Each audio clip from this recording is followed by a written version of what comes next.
guys, today I'm here with Scott Biavashi.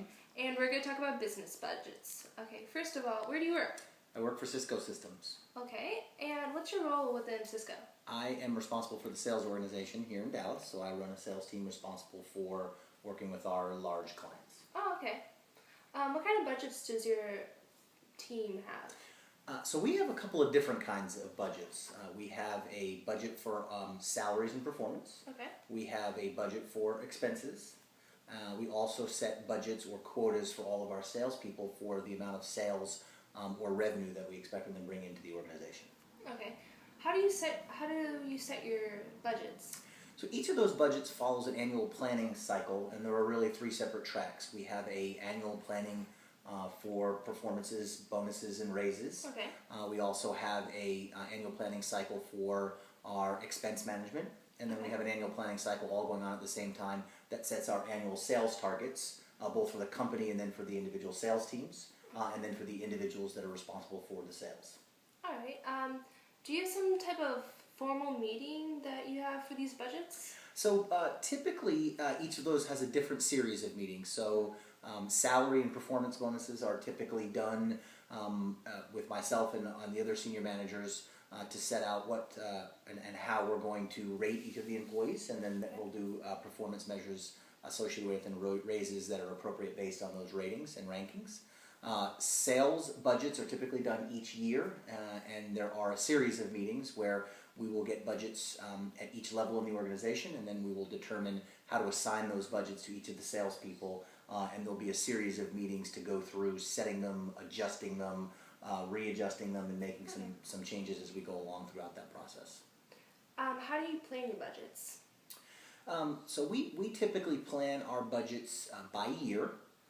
And we plan them essentially by customer and then by budget type. So for sales, we have both product and service budgets. We also have discount budgets or targets that we're trying to hit. And then we also plan our expense budgets, which are the most difficult really to manage on an ongoing basis. And then we also plan the salaries every year. Okay. What happens if your group goes over the budget? So it varies. In a sales environment, we'd like to see our salespeople go over budget or over quota on the sales side because it means they're bringing in more revenue for the company. On the expense side of the equation, which is the one that's the most variable, if we do go over, we monitor it pretty closely. We look at it each month. Okay. And then if we're over, we'll try and adjust or correct and scale back what we're spending on in the following months to keep us on target for the year. But we do manage it and measure it each month and then again each quarter. That's good. How does your group save money for your company?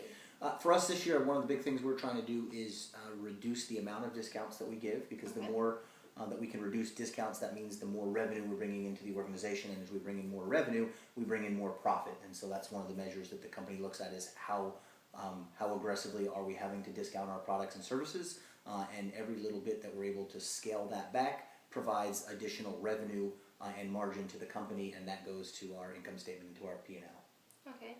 If your company or group needed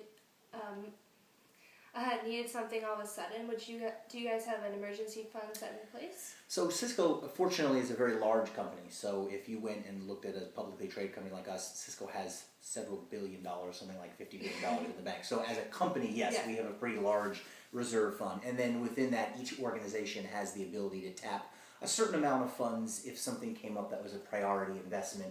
We do have the ability to flex our budgets in certain ways, move things from one group or one organization to another to accommodate certain changes in the marketplace.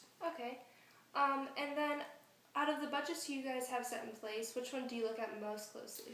I think we manage our expense budget probably the most frequently because it is the most variable. There are a lot of pieces that go into an expense budget. And it's also the one that has the most discretionary spend. It's the one we can most closely influence on a pretty regular basis. Beyond that, we manage our sales quotas or our sales budgets very frequently because they're a big part of how fast the company is growing and how much we're meeting our commitment to the street in terms of our ability to produce revenue for our shareholders. That's all the questions I have for today. Thank you very much. You're welcome. It was a lot of fun. Okay. If you guys would like to share this video, subscribe, everything's down below. And that's going to be it. Thank you.